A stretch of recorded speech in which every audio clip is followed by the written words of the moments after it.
Imam jedan mali problem sa bosanski. Mnogo dobro sam znala da pričam bosanski.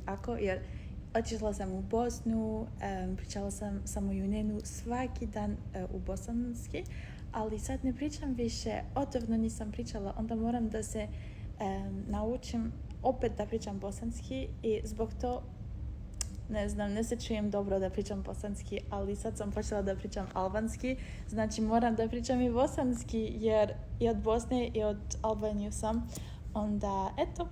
Ali dobro, sad ću da pričam i bosanski, samo ako ne reknem nešto dobro, molim, nemojte da se smijete za mene.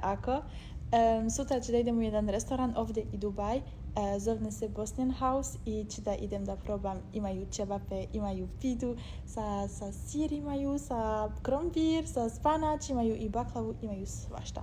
Onda ću da idem i ću da probam sve i ću da pričam bosanski. Onda vidimo se sutra.